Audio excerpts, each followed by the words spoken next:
Hey.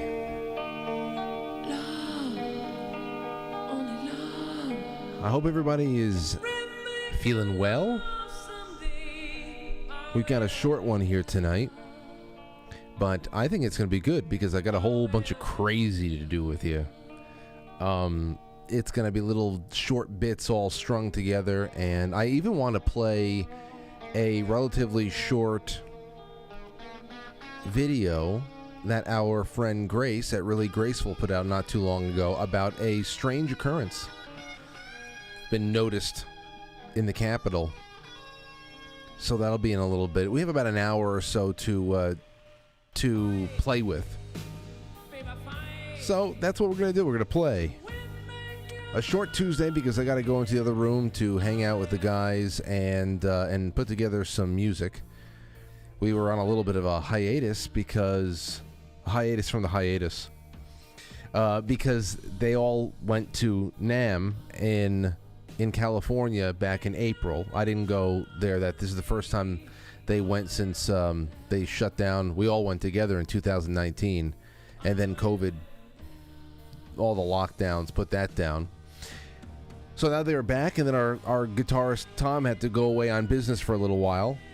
So now we're getting together, and hopefully I'll have some news for you as far as when we're going to be doing a live streamed performance, because the whole room in there has been set up so that we can do this and bring some live music to the network and to the pre-show or the post-show, whatever the hell it is, and I'll have more for you on that soon.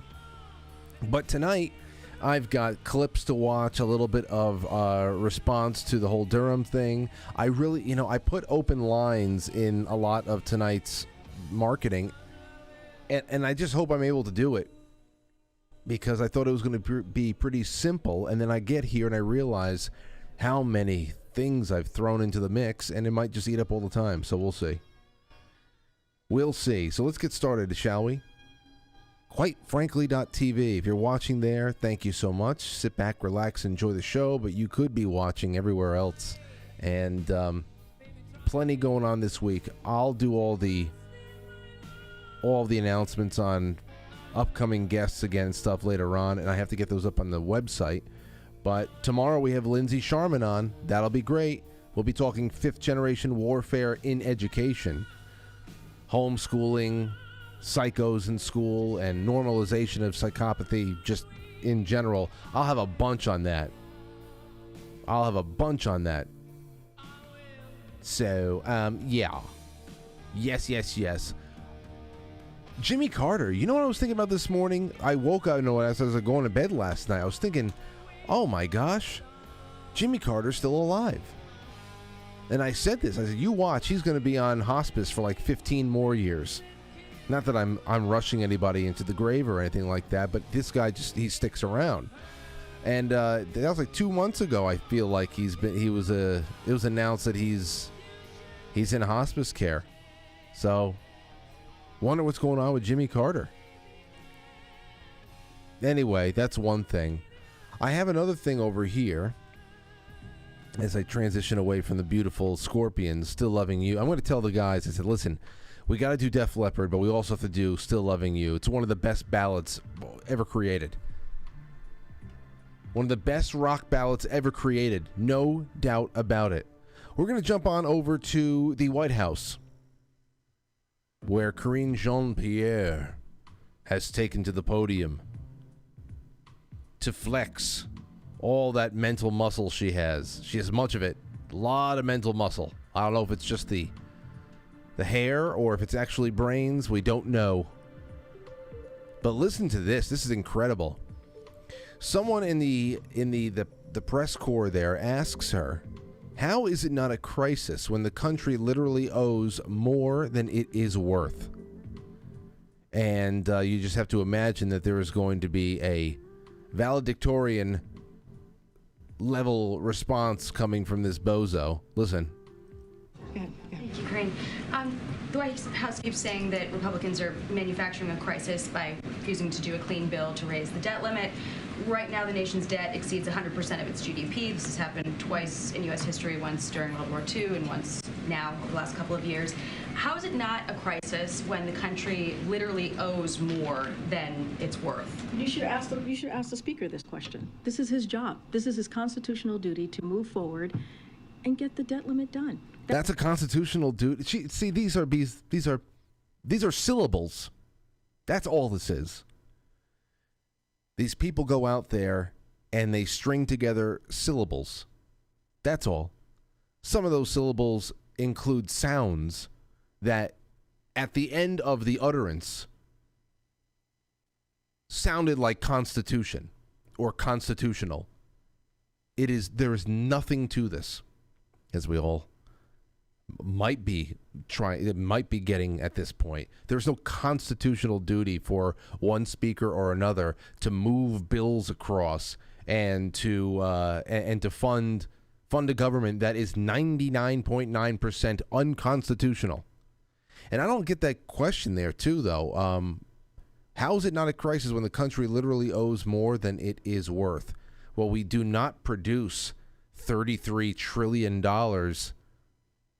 a year. We always owe more than we are worth. We have been that way for a very long time. And that's just money that's already been spent that needs to be paid back. That's not even the hundreds of trillions that we have pledged to spend in coming years. There's nothing to us. So I mean, trying to explain this to some, I'm sure that Karine Jean-Pierre understands this. She's there to do a very specific job. She knows what words to use and how to gaslight people. But I don't know, maybe she is that stupid. Maybe she is just that lowest common denominator that we have to live around too, that if you were to tell this stuff to them, their eyes would glaze over. But listen to that. That is a question for him. They are the legislative, it is a co-equal branch, as you know. They are the legislative body, and this is what they're supposed to do. That is a question, seriously, that is a question for the Speaker and the MAGA Republicans who are literally holding our economy hostage. I have to move on. I promise to take one more. I have to move on. They're literally, and she holds the fist. She holds the fist there the whole time. They are literally holding our economy hostage. That's not an economy. If that's the truth, then that's not an economy. An economy are just people. Just people. They go out there and they are providing services and products to each other. They're producing their own foods. They're interacting, bartering, selling. They're engaging in commerce with each other. They don't need some titty-sucking government there holding out hands, forcing them to do things they don't want to do, putting red tape in front of them that needs to be cut, forcing them to buy licenses to do things that they don't need anybody's permission to do morally. So what is this really? It's not about economy. It's about we are a deadbeat nation. We are deadbeats. Do you know anybody who would have the nerve to say, well, we need... What was the exact thing she said? Literally owes more than it's worth. You should ask the Speaker this question. This is his job. This is his constitutional duty to move forward and get the debt limit done. There you go. What does the debt limit done mean? Get the debt limit done. Come on, get the debt limit done. There's a lot of D's in there. Get the debt limit done. Get the debt limit done. The debt. Get the debt limit done. What does it mean? It means take the credit card and make the credit limit bigger. So because we have a maxed out credit card. So we're at $10,000, all right? And we spent $10,000. So like any responsible person out there in the United States, when you have that kind of a situation, you then go and ask for $10,000 more. And then suddenly you are worth more than you owe? You're even? Is that the way that we do this with credit? Credit now is value? That's not value. It's a debt. It's not an asset. So these people are fucking stupid. I don't even care about the curse jar tonight. Stupid.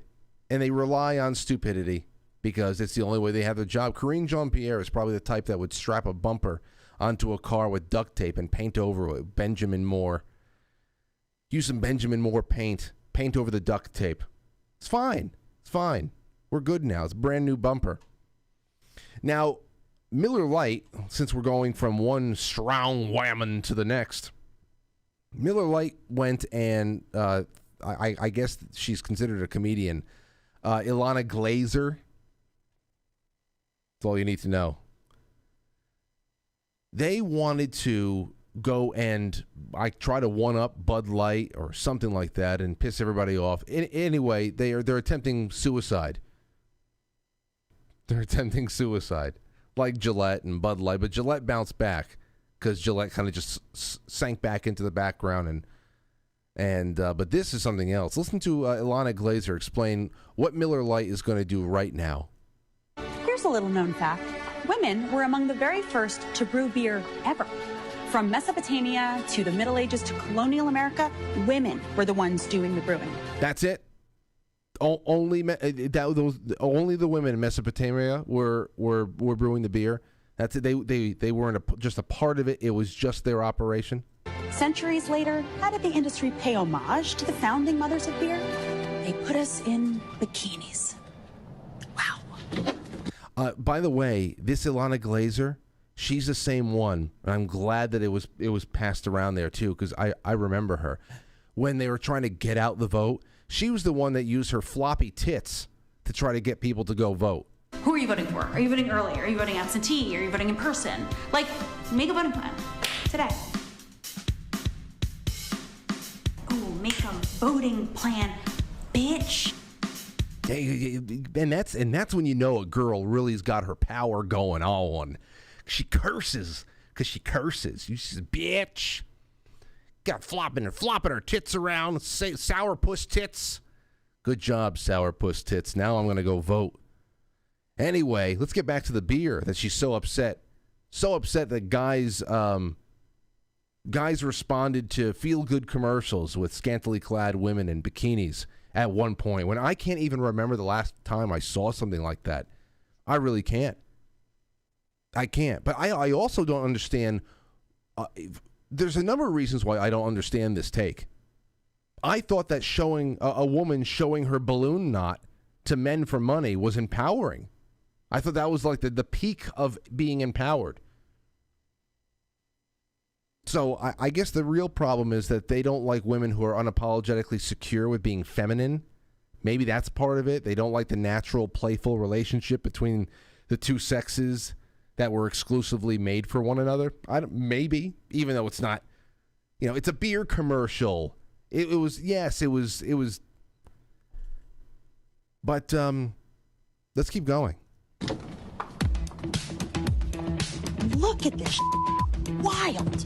It's time beer made it up to women. So today, Miller Lite is on a mission to clean up not just their but the whole beer industry's Oh, and she's cursing. Thank God. Thank God someone had the tits to say it. Thank God someone had the tits to curse. We needed this. What a breath of fresh air. Strong whammon. Miller Lite has been scouring the internet for all this and buying it back so that they can turn it into good for women brewers. Literally, good How, you ask? Ladies, take it away. First, we turn the bad into compost. Then we feed compost to worms. Push out beautiful fertilizer. Now they go these fake. Now they bring on the fake farmers. I'm sure that there's plenty of lady brewers out there, and you know what they're doing? They're making good beer. Microbreweries. It's probably carrying on family legacies. They're carrying on things for their fathers and their mothers with their brothers and sisters, whatever the hell it is. Instead, we are being served up another healthy platter full of corporate, sterile horse shit. You want to talk about good shit, bad shit? Corporate horse shit. That good helps farmers Another fake farmer. grow quality hops. which is then donated to women brewers to make their own really good But there's definitely more out there. In your attic, in the garage, in your parents' basement. Send any you got into Miller Lite, and they'll turn that into good too. So I guess they're saying if there's ever a Miller Lite poster, if you have a poster laying around your house from 1992, when things were so much better, send it in. Send it into Miller Lite. That's the bad shit. And they'll send you a voucher for some of their shitty watered-down beer for the next time you go to a Cumberland Farms or whatever the hell it is, and you're desperate to just get somebody drunk. It's just... Oh. So here's to women, because without us, there would be no beer. There'd also be no reason to drink beer. There'd also be no reason to drink beer to try to drown out the women. So you're right. There'd be no need for... See, it's a feedback loop that gets cut somewhere down the line. It's just... I don't even know when the last time I saw a woman in a bikini on television with, just perspiring and everybody's having a good time and the sun glistening over their, bouncing off of their golden brown skin, everybody oiling themselves up, having a pool party. I don't even remember. I don't know. Nobody looks happy on television anymore. Unless, of course, they're in a pharmaceutical commercial. In the drug commercials, you always have someone's cutting the grass. Whoever the hell's cutting the grass in the commercial for the anal leakage medication.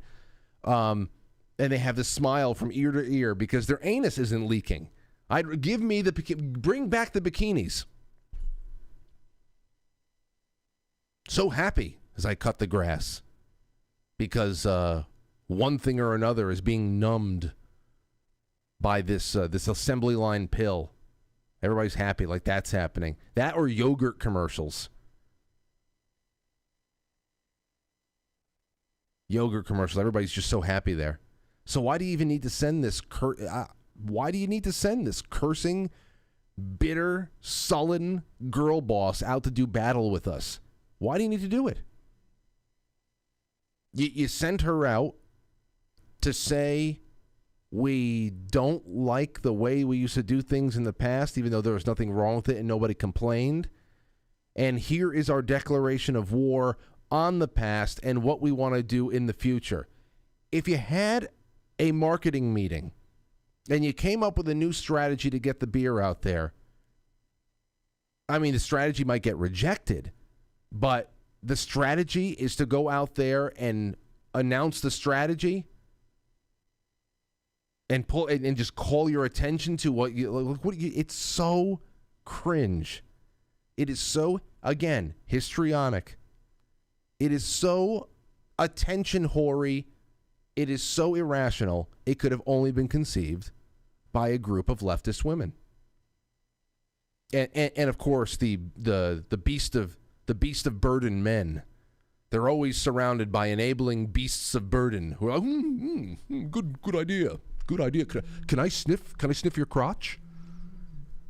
Okay. Say yes to me 3 more times and you can sniff my crotch. The beast of burden men. The loyal concubines. So there's your Miller Lite. I'm glad they're doing this before barbecue season. Because, I go out there and I buy some beer from time to time for people who drink it on Memorial Day, on 4th of July. Nope. Now I know. Now I know what I'm getting away. Now I know what I'm getting away from. Staying away from. All right, what else do we have here? What time is it? 7:13? Okay, then let's do one more. We'll bleed over a little bit, but it doesn't matter because we're not doing an intermission tonight with only an hour on the clock. Here's a little something for you. This'll tie up the last segment nice. Matt Brainerd put this out there on Twitter a couple days ago, and it's about a story that happened earlier on in the month that we're going to talk about right now. Women in firefighting organization, they held a women's only meeting. They do a controlled burn experiment to show off how they can handle themselves, and they don't need no man. Specifically, don't allow any men to be present as a display of female empowerment. And then, of course, the controlled burn burns out of control and turns into a massive forest fire that's still currently burning. This is as of May 6th. Remember, this is May 6th. Media covers it all up. Here's a shot. Headline from April 28th. Women's Fire Conference in Banff aims to break down barriers in male-dominated industry. I can tell you, I've had conversations on this show from years ago. Back in 2014, 15, it was in the old studio, and a little bit over here too, just as we moved in. From some of my friends around here who were, Army, Marines, they're now living civilian life, and they're into fire departments and things like that. And they were telling me 10 years ago how bad the lowering of standards and the quality of help that they were getting at fire departments were, because they wanted to let literally anybody in as a fire person, a firewoman, a fireman. They want, and like the women that can't handle the hoses for extended period of times, can't carry bodies. They always need a buddy with them so they can do some heavier lifting than others. They're telling me this before. I have no problem with them helping out where they can. But the people are just going to continue to get themselves killed because we're being told day in, day out that we need to unlearn, not what we've learned. We need to unlearn what we've been born with, the internal coding of our species. We need to unlearn that somehow and recreate ourselves. This is not even like trying to reverse some bad cultural habits we have. It's just what we are. So that's the shot. Now here's your chaser. Calgary Herald. How a fire went from prescribed burn to out of control in an instant near Banff. Some residents were evacuated and horses had to be quickly relocated as winds changed direction and pushed the fire out of the control area. Here's an article, an honest article from May 7th about the whole thing from the Western Standard. Female firefighters' planned burn goes awry in Banff. A prescribed burn highlighted on the agenda of a women's firefighting conference held to promote diversity and inclusion in a male-dominated field did not go well.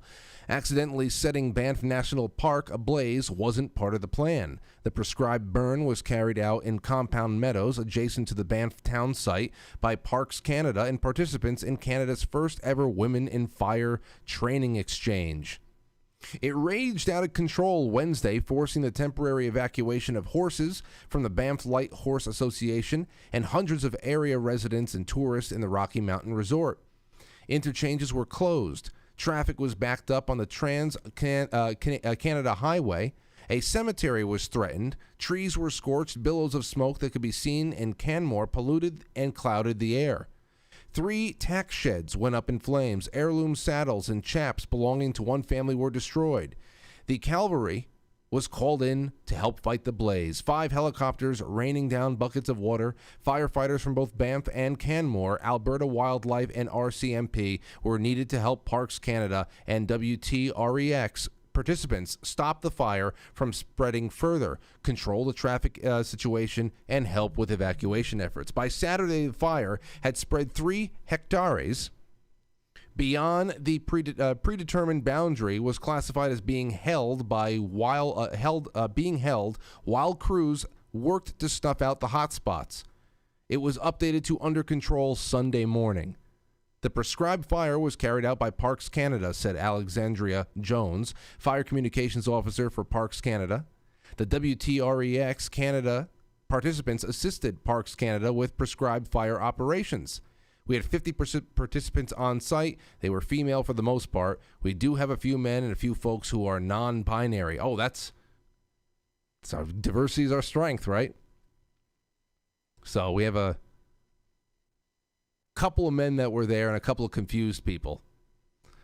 They're all highly trained firefighters. The Banff Fire Department was on hand, but only standby to assist if needed. So we're just working on mop-up right now and working on some hot spots. Hopefully we can get back to our regular schedule activities very soon. That's the end of the quote. WTREX is an event to promote all diversity and inclusion in fire management. Well, now, they could probably use some Miller Lite and Bud Light. You should keep some Miller Lite and Bud Light in those helicopters from now on, and you could probably put out some of the fire that the lady firefighters are going to cause over the course of the dry season. How's that? All right, we'll be right back. Don't go anywhere. Just a little bit of a reminder, a word to the wise, if you will. Do not worry about the worries from yesterday. Leave it in the past. Move forward with confidence, because there are so many new things to be experienced today, new joy to be had. So move forward, be strong, and have a great rest of your day.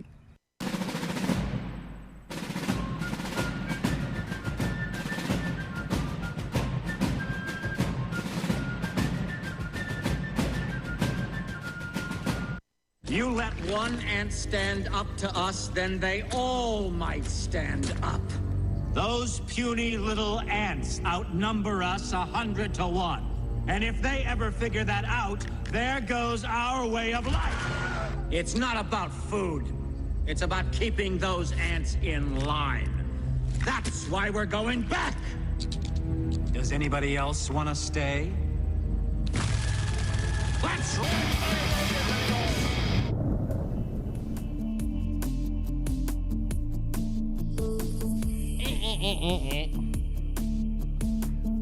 Oh, it's a short show. Gotta have some fun, right? All relevant. This next thing, thank you guys and gals for being here. I'll be checking those super chats in a little bit. You can send them to coming in. And our gold pills that are already flowing. Quite frankly.tv. Great night of mystery movies. Last night on Quite Frankly.tv for Mystery Movie Monday, it was a mystery until in the very end. I wasn't told until right when we were signing off. 300, Gladiator, and Spartacus. It was a great lineup last night. I hope you all really enjoyed yourselves. All right, so here's another self-own that I want to put out, and I just want to keep moving because it's 7:25 and we don't have too much time tonight. Thank you so much for joining me here. It is the reporting that Blinky over at MSNBC, Rachel Maddow, hate this guy, blinks. It's I've heard that when a person is possessed, a lot of the reasons why they will show that a lot of the things that they do, the vomiting, the levitate, whatever the hell it is, it's usually a sign of distress from the soul that's trapped and held hostage on the inside. I believe that with Rachel over here, that the real Rachel, before feminism got a hold of her and everything else and really twisted her life into this despicable creature before us, sad, lamentable creature, I really do believe that the original Rachel is inside of this person, of this body, and is trying to tell the world she needs help. And I think that she's trying to tell the world she needs help through her blinking. The rapid blinking of her eyes, it can only be Morse code. If anybody out there was a radio operator or something like that and you know Morse code, please get your pen, get a pad of paper out, and let me know if there is somebody inside of this very unfortunate person. Tell me if they're sending a distress signal. All right? Anyway, here is a really incredible take on the Durham report. Now, she is going to relay the news of the day for the couple of 100,000 people that watch her at night and think that she is just the bee's knees. So take a listen to this. It's going to be really rough. I'll be very honest with you. It's going to be very rough. But here we go. Second thing we are keeping an eye on tonight is the reaction, particularly the reaction on the political right, to the long-awaited Durham report. What? What? What? the twisty eyebrows. What? That's her shtick. That's the whole damn thing. Yeah, isn't it? Isn't it? Isn't it Blinky? Oh. Long-awaited what? Well, the reason we're watching for the right and their reaction to this is because the Durham report is only really long-awaited by them, and they really, really have been awaiting this report. I know it's only awaited. Yes. Yes, it's only awaited by us. Why? Because you are part of the investigation. Well, you should be. You should be. You peddled this nonsense. You made it fly. You gave it cover. You know, there was a time when people went to journalism school and they had dreams of breaking the big story, of making history, of holding power, people in power accountable, and making sure that there was always going to be that buffer. There's always going to be that shield, that accountability shield that was going to keep people in power in their proper orbit so that little people who don't have a voice, who don't have as much agency as a Clinton, are able to go out there and not get completely squashed. We still might get trampled, but who knows?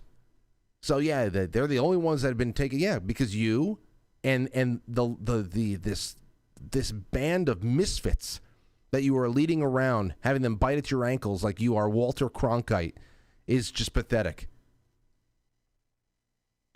A source close to special counsel John Durham's probe tells Fox News remainder of John Durham's findings. So they go through all of the things about John Durham and what he's doing and where it's coming out. And now here comes the big reveal. Actually, now we finally do know. Boy, they have been excited about this for a long time. Literally. She's so excited. She's so excited that she's about to dunk on people. Dunk on half of the country for something that is actually not even political. It's bureaucratic. It's corporatist. It's global. No doubt about it. But it should not be political for people. For years, former President Trump and his allies have been invoking the name John Durham, or sometimes Bull Durham, as the man who would save them and smite all of Trump's enemies. No. For years, they have been heralding the great revelations John Durham would soon reveal about Trump's political opponents and the deep state and all their evil ways. When that didn't seem to be happening, Trump and his allies started pounding. She might be on a toilet. I mean, that might be what all the grunting and the stopping and the pushing and that might be what this all is. She has a trapped soul inside of her that is desperate to get out and saying, please, somebody help me. And then she's also probably just sitting on a toilet and taking a shit right there in the studio.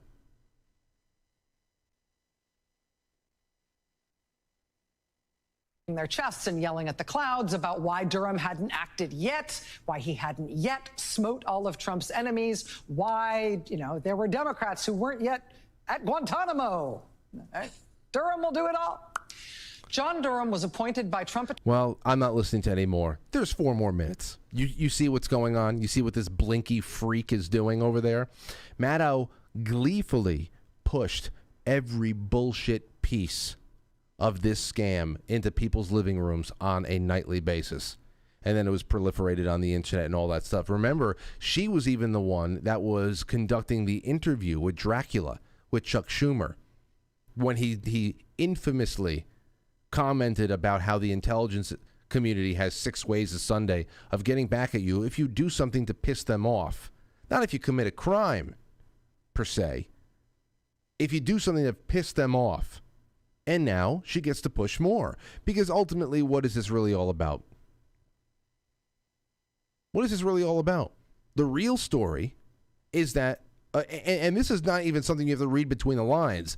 This is what we got from this useless, kind of tormenting Durham report. This bearded idiot over here. That even I was kind of excited that he was appointed. I was like, all right, well, maybe there's that. Maybe. Because you know what? Until it completely shits the bed, there's always a chance. But, I was not taking out my star charts and doing decodes and all that other stuff because of this shit. If it's going to happen, it's going to happen. There's no, and that's just what's going on here.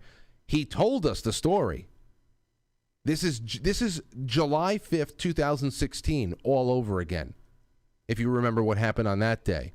And the real story here that was very clearly published yesterday is that a spy operation and a subsequent 3.5-year investigation, 3-year investigation, whatever the hell it was, which was merely acting as a cover-up, among other things.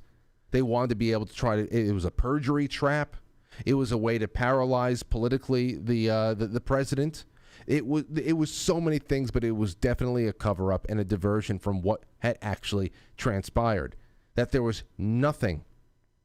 There was no justification for what they did, for the coordination. It was not missteps. It was not typos. It wasn't, well-intentioned errors. It was not any of that stuff. It's a huge story, even though there were no charges. Huge story that affects everyone regardless of how they vote. But since Maddow and her colleagues were part of that scam, they were part of that string of crimes, treason, because they are shameless whores, they can't actually report on what happened because there they are in the middle of it. There they are in the middle of it. So instead they fixate on no charges. I guess the pot at the end of the rainbow was filled with lumps of shit. They fixate on that instead. And they use it to dunk on over half of the country. She is such a detestable creature. They all are. But she, especially her. Now, I'm going to do a little something for you. Because this really drives home the point of what we live with. This is the whole point for those of us that know. And this is why we have had to learn to kind of fall with style, as Buzz Lightyear would say. Not flying, just falling with style. This is the official transcript from July 5th, 2016, when then FBI Director James Comey came out to comment on the investigation, Hillary Clinton's use of personal email system to obviously transact in ridiculous way. And remember, this is months before the Anthony Weiner laptop was flushed into the public light, before he was whipping his dick around and doing his thing, and then suddenly there is this laptop that he was sexting everybody from is in the possession of the of authorities, and they realize that all the shit that Hillary Clinton was doing, well, of course, with people like Huma Abedin as little gophers and secretaries and account executives, was being synced to this sex pervert's joint laptop. So everything that they were sending to each other, Uma and Hillary, whatever, was being synced to this laptop on a secondary location that was being used just on the internet with underage girls. So that's why they had to go and flush this out again. Which, if you're telling me, one thing I wanted to ask Kyle Seraphin last night was, hey, you know what? All of those emails that were subpoenaed and destroyed, every time that a phone was destroyed, anything like that, is every last one of those emails, is every last one of those things that she should have not had and was mishandling, is that one specific charge? Because if it is, it was all doubled and tripled once they found what was being sent out to the Weiner laptop. And of course, everybody's free. Anthony Weiner has his radio show on 1010 Wins now and stuff like that with Curtis Sliwa. It's really just incredible. But I got a couple of key things here for you from this transcript. Ready? Listen to this. Our investigation looked at whether there is evidence, classified information that was improperly stored or transmitted on that personal system in violation of a federal statute making it a felony to mishandle classified information, either intentionally or in a grossly negligent way, which of course is what extremely careless means. But they never use grossly negligent again and only opt to say extremely careless, which now we've known for a long time now that much of this was written by Peter Strzok. And Peter Strzok actually injected that term extremely careless in there because there's no criminal statute for being extremely careless. That's like saying, well, Hillary Clinton tipped over a pitcher of whole milk. Got all over the carpet. Very careless. Arrest her? No, we're not going to arrest her. It's just spilled milk. We'll sop it up and then we'll go on our way. Or a second statute making it a misdemeanor to knowingly remove classified information from appropriate systems or storage facilities. Now, here you go. From the group of 30,000 emails returned to the State Department, 110 emails and 52 email chains have been determined by the owning agency to contain classified information at the time that they were sent or received. 8 of those chains contained information that was top secret at the time that they were sent. 36 chains contained secret information at the time, and 8 contained confidential information, which was the lowest level of classification. Separate from those, about 2,000 additional emails were up-classified to make them confidential. The FBI also discovered several thousand work-related emails that were not in group of 30,000 that were returned by Secretary Clinton. In 2014, we found those additional emails in a variety of ways. Some have been deleted over the years, and we found traces of them on devices that supported or were connected to the private email domain. 7 email chains concerned matters that were classified at the top secret special access programs level when they were sent and received. We've had several people that know special access programs intimately come on this show to talk about how serious those are, that you need special hardware to even read that. When they're sent to receive, these chains involve Secretary Clinton both sending emails from those matters and receiving emails from others about the same matters. There is evidence to support a conclusion that any reasonable person in Secretary Clinton's position or in the position of those government employees with whom she was corresponding about these matters should have known that an unclassified system was no place for that conversation. In addition to this highly sensitive information, we also found information that was properly classified as secret by the U.S. intelligence community at the time it was discussed on email, that is, excluding the latter up-classified emails that he said earlier on that I highlighted. Here's a little bit more for you. With respect to potential computer intrusion by hostile actors, we did not find direct evidence that Secretary Clinton's personal email domain in its various configurations China were all killed. Just so happens during the window of time that she was in business in Chappaqua, we had assets that were working in sensitive places like China that were just being slaughtered in broad daylight as a message.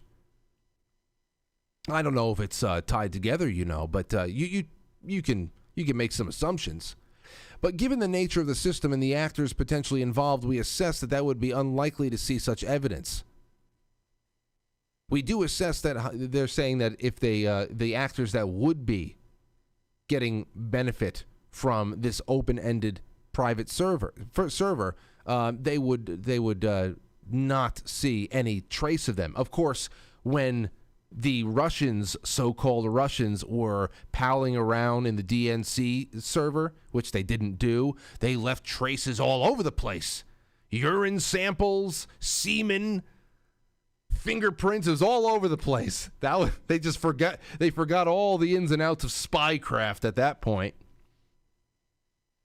We do assess that hostile actors gained access to the private commercial email accounts of people with whom Secretary Clinton was in regular contact from her personal account. We also assess that Secretary Clinton's use of personal email domain was both known by a large number of people and readily apparent. She also used her personal email extensively while outside the United States, including sending and receiving work-related emails in the territory of sophisticated adversaries.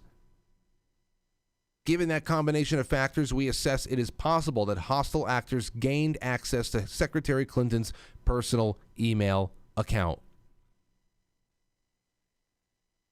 This was all, those are just the key paragraphs of what we got on July 5th, 2016. I'm sitting there. I remember I was texting with Rob. I was texting with a few other people. We're all watching this like, yo, it's happening. This is happening. I mean, look at what he just read off there. Look what he just read off there. If this were you and I, we already know. If this was in North Korea, you know how in North Korea, when you commit a crime, they sentence you generationally.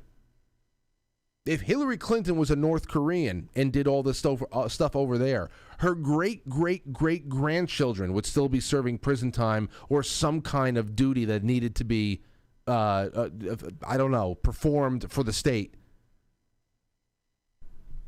At least we're merciful enough. We're merciful enough to concentrate it on the person who actually did it. What has been read off right here is enough for several lifetimes in prison. Several lifetimes. But of course, after all of this was written and read to the American public, they had the nerve. We were called unreasonable, not just the prosecution. Those of us at home who are expecting to hear this woman is finally somebody. It's not even just, she's not the top of the pecking order there, but somebody of stature is finally going to get it. Finally. And after all of that, we collectively were called unreasonable to think that she was worthy of being charged for doing all of this. And that is without even trying to argue intent. Just grossly negligent, we would be gone for lifetimes. And every moron in our life, because of that day, will now say, well, she was never charged, you conspiracy theorists, get over it. Not even grasping what this means. On the other hand, John Durham comes out, tells us again what the justification for 3 years of psychological torture, treason, sedition, was, and it was nothing. There was no justification. And every simpleton, mouth-breathing idiot, led by whores like Rachel Maddow, is going to say, I guess your Bull Durham didn't work out. Yuck, yuck, yuck. All right. Have fun with that one.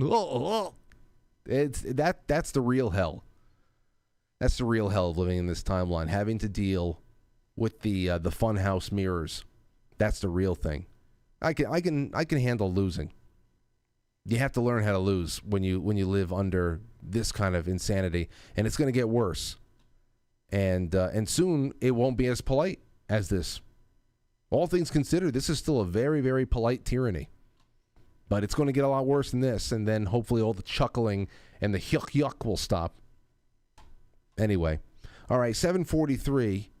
Now I'm going to go to a little bit more reaction. Here's 2 minutes of Donald Trump calling it the damn Bongino show.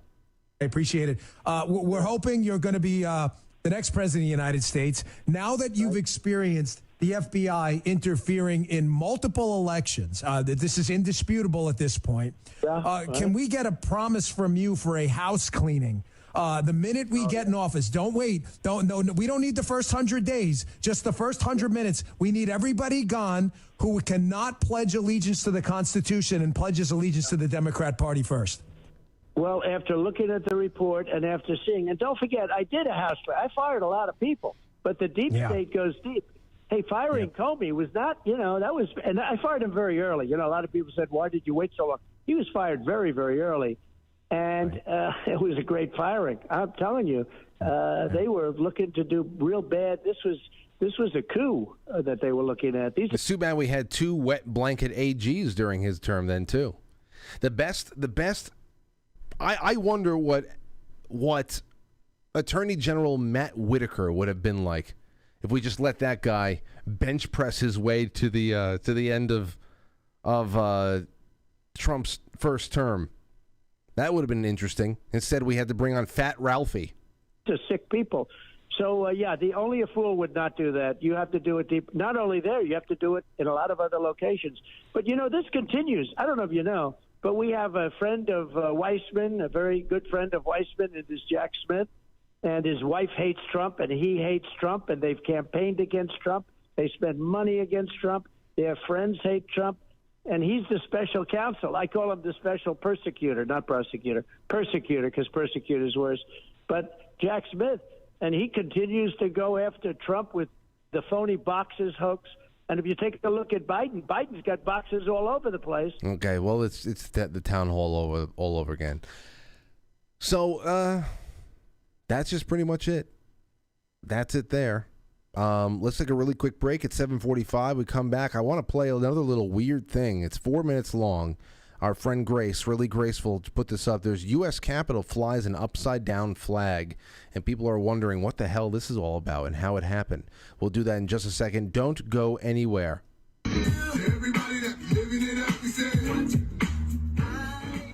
Yo, what's up, y'all? I can't come to the phone right now, but if you leave your name and a brief message, I'll be sure to get back to you. Holla. Today I will tell you about my professional dream of becoming a race car pilot. Let me start by telling why car pilot is great.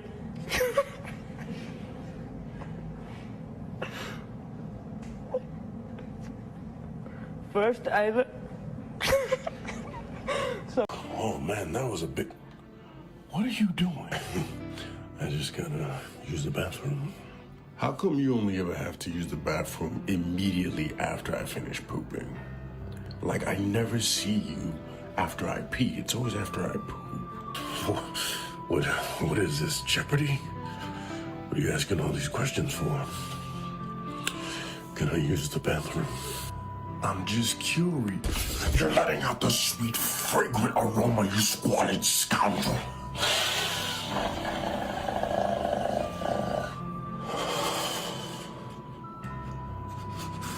Someone had quiche today. Delish. The smell.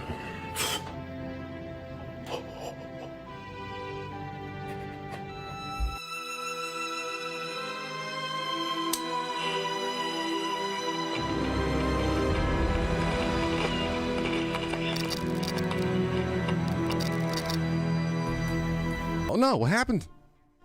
I'm sorry. My bad. All right, so now I want to watch a little of this. This is from Grace. Let's watch it together. It's only 4 minutes. Sometimes she goes for like 20 minutes or so. This is perfect length for us to do this on a short evening.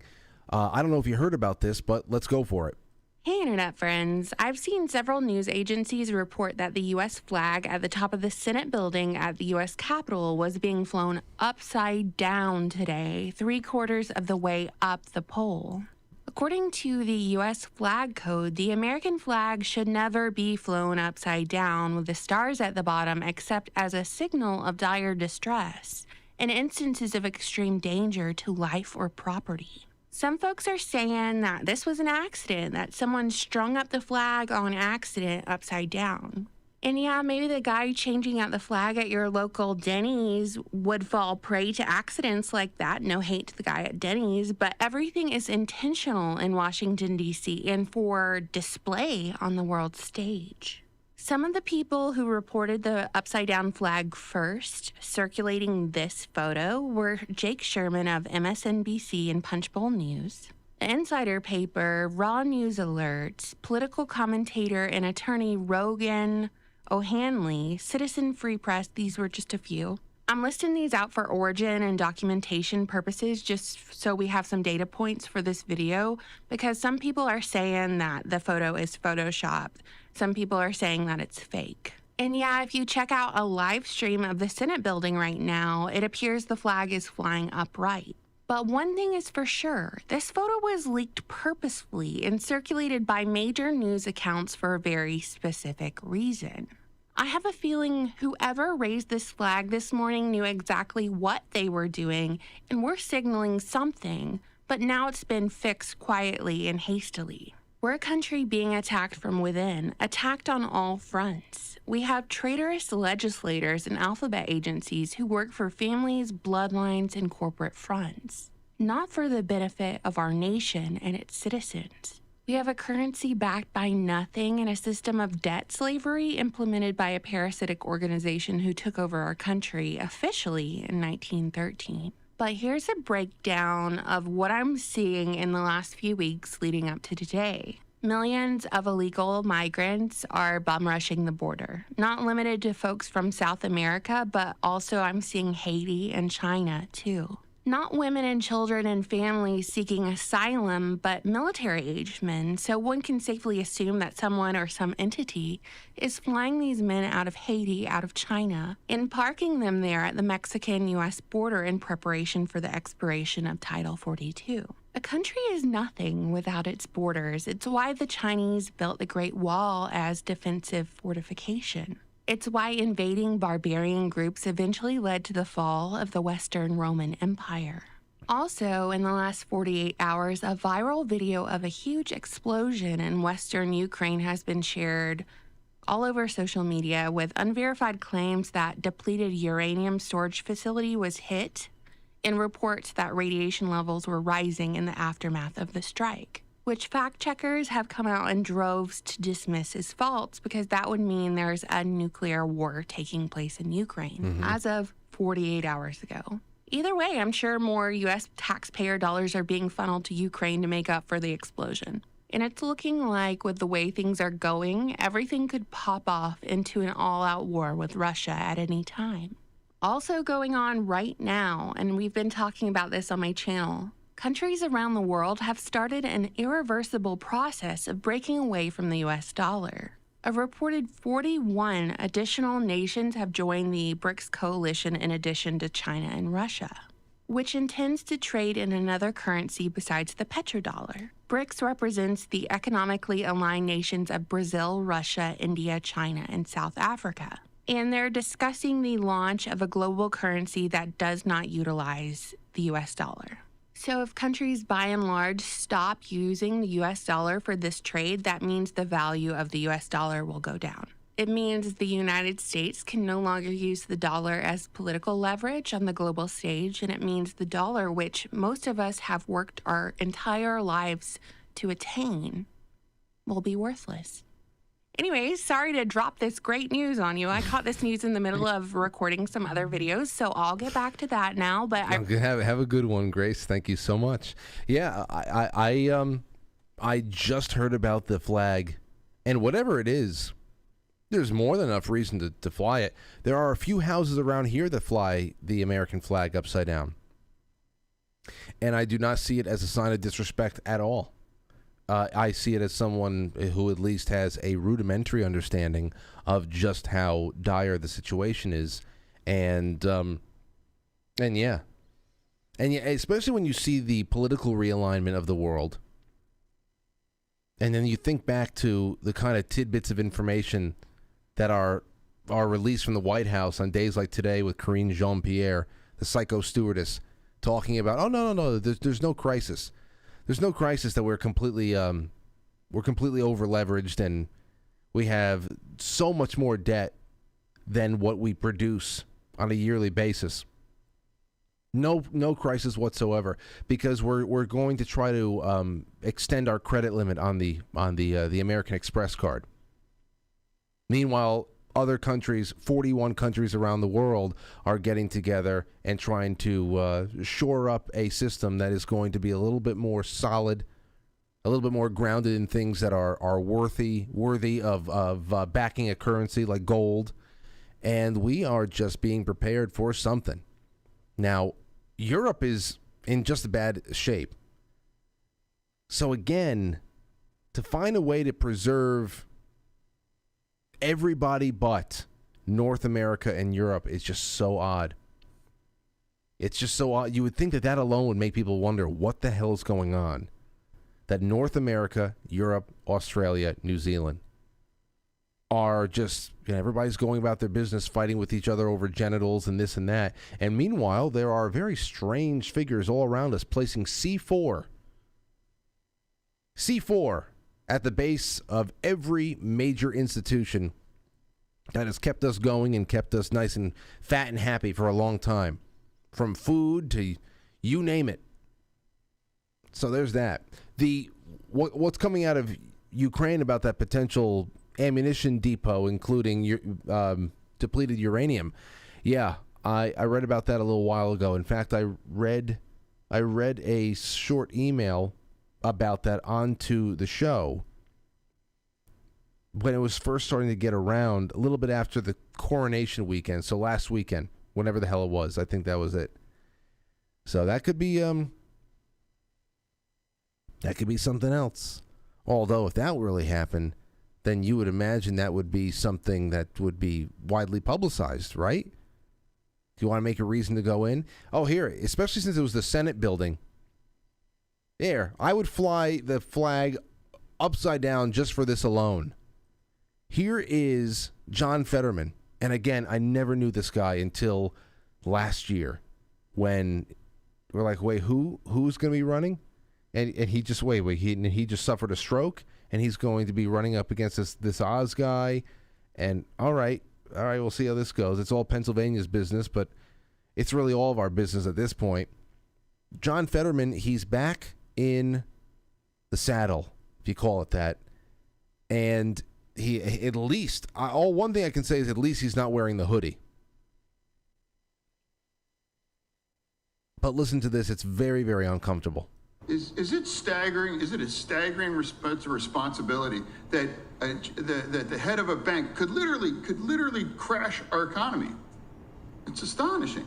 That's like if you have, and they also realize is that now they have a guaranteed way to be saved by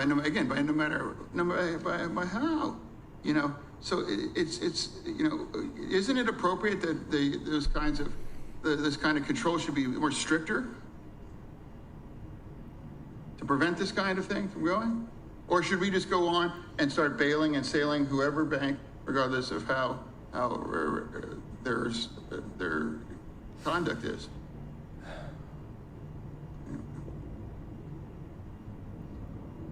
I'll give you an example.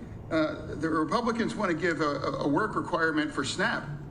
For a hungry family has to have this kind of penalties or some kinds of working required. Shouldn't you have a working requirement after we sail your bank with billions of your bank? Because they seem to be more preoccupied than SNAP and requirements for works for hungry people, but not about protecting the taxpayers, that will bail no matter whatever does about a bank to crash it.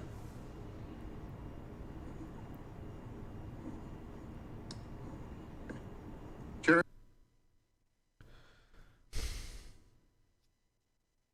This is like the end of Casino, the movie Casino, when Nicky gets killed in the cornfields, but they make him watch his brother get beat to death with a bat first, and then I feel like we're in the cornfields, and we're being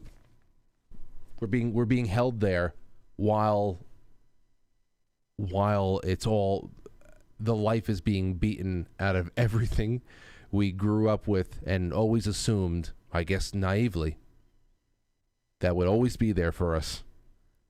This is just sacrilege. I don't know how else to describe it. This feels like the end of Casino. All right, let me go to some super chats, and until the door flies open, maybe we'll take some calls. 914-200-0269. 914-200-0269. 0269. Okay, so here is a little bit from, let's see, hold on. Here we go. Let's go over to our super chats and quite frankly, superchat.com. We're almost at the end over here. Uper Viking says, just flipped my flag today. Killed me to do it. This just sucks. Glad to have you get us through. Glad to have you around. Love the show, Frank, says Rusty Shackelford. Was talking with my mom yesterday about Jimmy Carter and wondering if he was still alive. What synchronicity. It was last night. I was in the bathroom and I said, oh, you know why I thought about it? I had thought about it about a week before. I said, Jimmy Carter's still alive. And then last night I'm in the bathroom and I'm listening to an old episode of something. I just had it on, my YouTube playlist going. It was probably old Coast to Coast or something. And in this old episode from God knows when, it was another news brief about Jimmy Carter being diagnosed with one thing or another. I said, man, this guy's been dying for like 30 years. And, but then I realized he's been on hospice for like 3 months now. I don't know how long it is, but, and of course I wish him well, but it's just a testament of him sticking around. B. Mulaney says, listening to last night's show, and I had a thought. I think it's only a matter of time before Matt and the Franciscans start wearing uniforms complete with khaki pants and shields that say "I'm gay" on them. God bless. They would be very hard to criticize. It would be a interesting marketing strategy, because everybody would say, "Oh, these fascists have shown up. The fascists have shown up. The Patriot Front." What if the Patriot Front, they are all carrying shields that said "I'm gay" on them? What would the reporting be? It would be smart. Yeah. It would be smart if they all just came out as gay today. They should just do it. Save themselves a lot of trouble. All right, over on Quite Frankly, save yourself some trouble. Come out, man. Just come out of the closet. Let's see here. Thirst for Knowledge said getting some reeing going on there to start the show off. Thank you, Witchy Poo. Brainstorm says, cheers, Frank. I watch your replay pretty regularly and pretty stoked to finally say sup. What's going on, Brain? It's great to have you here live. Really awesome. Thank you. Sparky, my Bic, says they wanted to look trashy. Yeah. Sean Joe, thank you. Porpoiseful, Witchy Poo, Sean Joe again, and Chai Possum at the end over there. Thank you guys so much. Let's take a call. Laurel, what's going on, Laurel? Frank, I'm just trying not to vent, but I want to, because I'm so sick of these freaking beer commercials and the idiots that are hired to do their marketing. Come on. The people in this country are so sick of this crap, so sick of it. And they keep swinging. I mean, first they're insulting with the Dylan Mulvaney thing. He's so insulting, trying to act like a woman. He looks like a freaking leprechaun on speed. And that's insulting to any woman who's actually a real woman. And then they put this chick up to do the Miller commercials, and she's totally a feminist. I know the country does have feminists, but the average American family who's trying to live day to day and has a husband and a wife or a mom and a dad in the family and trying to actually be a nuclear family, we're not interested in this crap. And that's probably who mostly drinks Miller beer.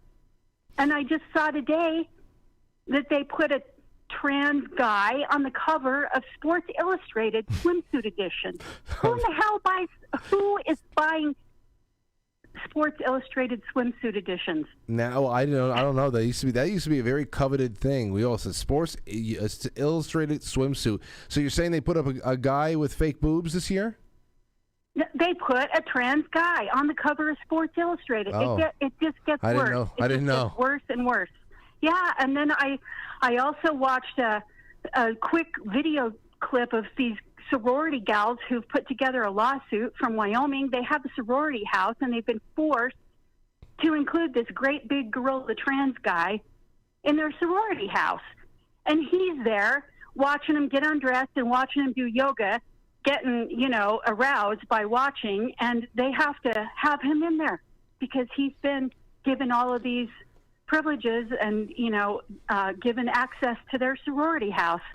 Well, Laurel, it all goes back to this one statement that was made that I think is just so. I think Michael Knowles said it years and years ago, and he said it when he was on the show the first time too. He said, "I really do think that feminism was a plan, a trick, a ruse by a really, really crafty guy, because it has sent some sects of women into this ridiculous psycho-emotional spiral of self-destructive mentality that did nothing but provide cheap sex to everybody and is now providing access to sorority houses and bathrooms to the worst of the worst. It has really only empowered the Harvey Weinsteins of the country.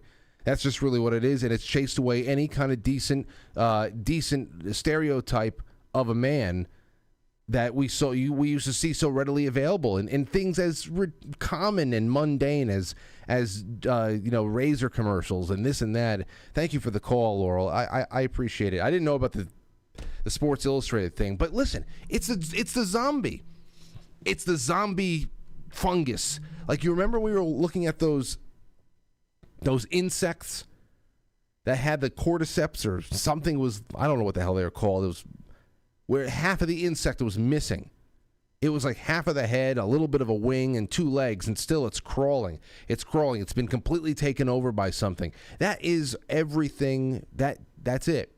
So people are like, we're fighting a cultural war here. No, we lost the cultural war. They've got a man with fake boobs on the front of Sports Illustrated. That's gone. All right? We need to be able to till the earth again and reseed. That battle has been lost. So that's just that it's all just zombification. There's a lot of theories as how a zombie comes into play, whether it be a curse, whether it be an antigen of some type. Whether, I don't know, like, what is it that caused the zombie apocalypse? We're seeing it, man. Oh, it's nuts. Really is nuts. Let's take a call. James, you there? Still Chris in the Berkshires, Frank. Oh, Chris. I don't know how to, see, here's the thing. I don't know how to edit these yet so that we can go along and I can, whatever. But go ahead, Chris. I'll take the honor of being James. It's okay. You can change my name anytime, Frank. Well, I'm trying to figure it out. But go ahead, say that. No, I go ahead. All right. So I just got a positivity thing, right? So I was in New York City for the weekend for a little guy strip situation weekend, and I was at the Yankee game. The one where Judge hit the 2 home runs. I'm sure you're a Yankee fan. I know Jeannie's a Yankee fan, so they're probably all fired up. Which game? You were there? Were you there on Friday or Saturday? Because Sunday they lost. Saturday, where they were losing 6-0. Oh, and then that was a great one. Just kind of wandering around looking for an ice cream store without a fucking line, 2 city blocks long. And next thing you know, everyone starts hitting home runs, and I was like, oh, well, I guess I should go back to my seat now. Yep. But either way, so we go to a bar after it, and you're out there, you're shooting the shit, everyone's excited. The amount of people that were at this bar that were willing to talk about not the Yankee game that had just happened, but the simple fact that how fucking corrupt this government and this entire situation is. Like, I figure, after a win like that, people would be like, oh, we're coming back, we're going to have a good run. It was very strange. There was a mom there that I was talking to. She was like, I came up for Mother's Day because the fucking government's corrupt. There was a lady I was talking to with her boyfriend, and they were like, we got to get this fucking government out.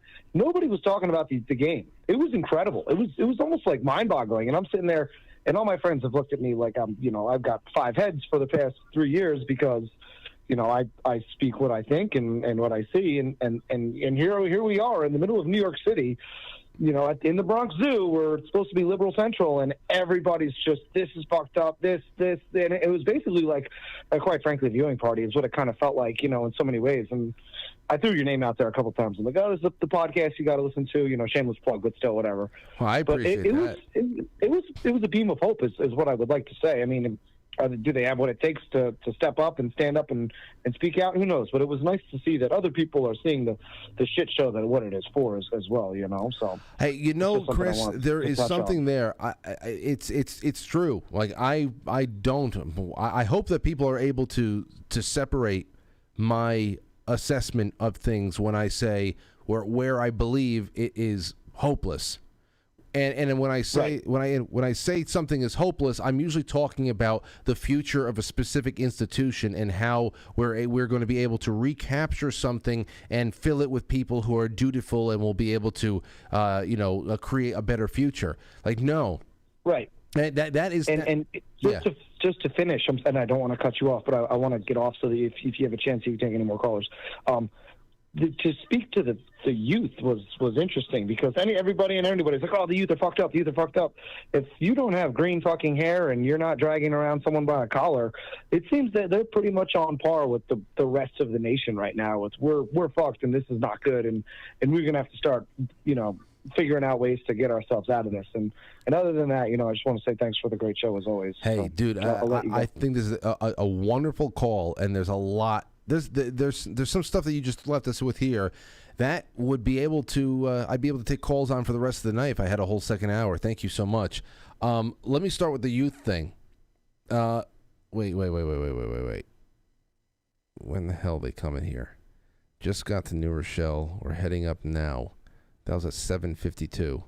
It's 8:12. How long are they going to be here? I don't know, maybe another 10 minutes. The band's late. Anyway,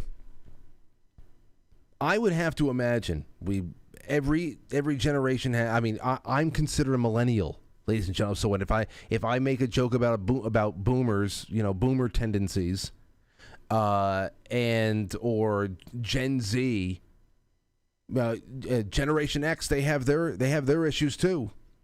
Millennials, up until a couple of years ago, it was millennials. Then Gen Z started becoming a lot more, once they get into middle school and they start becoming more and more of a presence on the internet.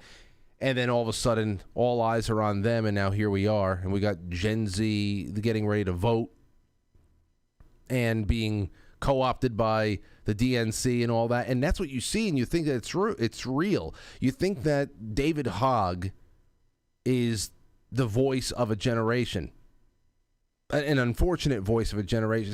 It's not. I don't believe it's the case. I think that they probably have more problems than most, just because of how fast the push is at this point.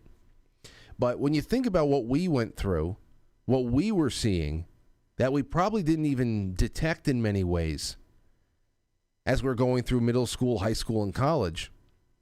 Now it's just so in your face. You're being confronted with all this different type of stuff as a kid that, I'm sure some people are just going to swallow the pill, dye their hair, and wear, wave whatever flag is given to them. And there you have it. And then others are just going to be firmly in their place and running for the hills. So I don't think that it's just that Generation Z is lost cause. I think that the aggressive nature of the mind control, the programming, the psyoping, is a little bit of a deviation from what we had. They were able to be subtle with us. So I think because of the aggressive nature of the psyoping, we're seeing a lot more crazy behavior. It is resulting in a lot more outwardly violent behavior. You're seeing a lot. The squeaky wheel gets the grease. And that is all you need to project strength and numbers where there are none. Not to say that there aren't a lot of red diaper doper babies out there from all generations making the rounds. And we've got our serious problem. But I'm not saying that all is law. I think we've got plenty to build on. But the culture war is gone. That was before we lost it, and now we have to till the earth and start again. And the whole idea of trying to capture and make sense of a federal government, that should never be this. Like what do you want to do? I understand if somebody had the lofty goal of, hey, we have a plan of getting into office and really instituting some really drastic changes, which had to do with severely limiting certain bureaus and agencies at first, and then slowly sunsetting them out of existence, and then finally paring back and destroying, legally destroying, which is, to destroy 90% of the federal government. And I'm not talking about dropping bombs or Molotov cocktails or anything like that, is a restoration, because all of this stuff is antithetical to American governance. If you had a lofty goal like that, I would say, God bless, and I would love it, but I don't think it's. I don't know. There's a lot of heavy lifting going on there. A lot of heavy lifting. I do believe I can see that happening at I don't know what kind of sports bar he was in, whether it's stands or something else outside of the stadium or something, but there are a lot of people now that are just talking. I get it a lot.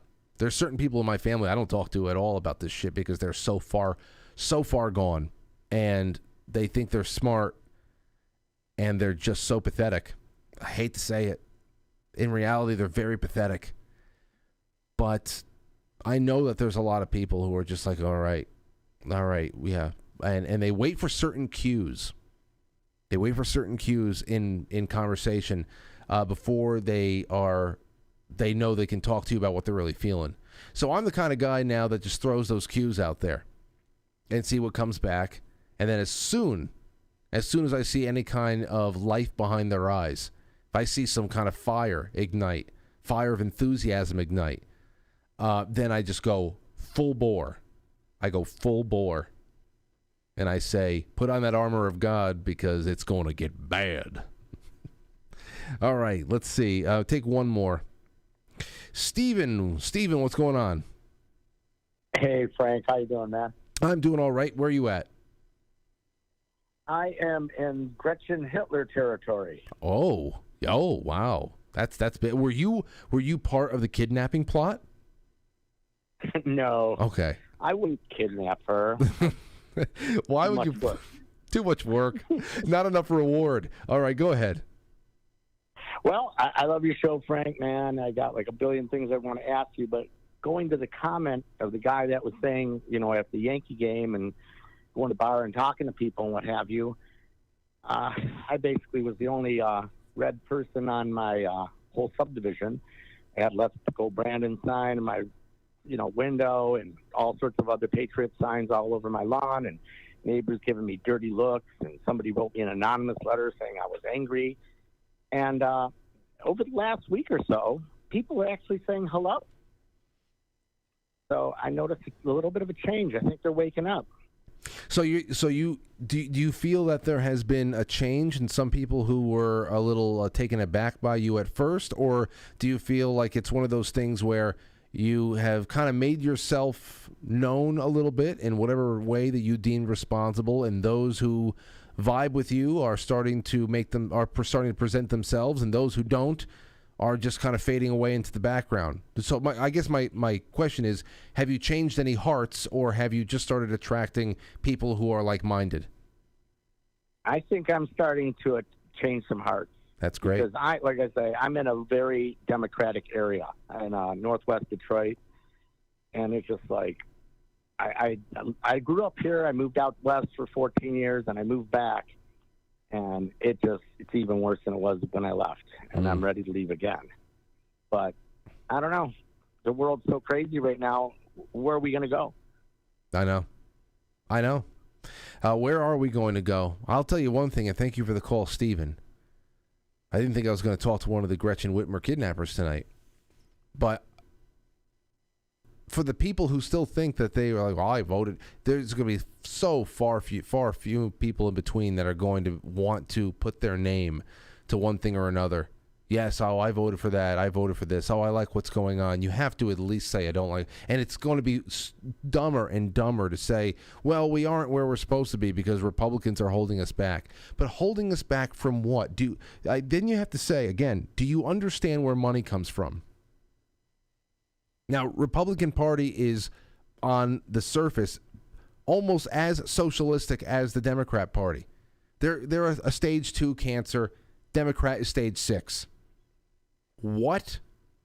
Where do you think money is going? What do you know about money? Because it's all about programs and who's getting funding and who's not, and that's how we're going to get better things. And it's never about stopping, cutting debt and leaving people alone.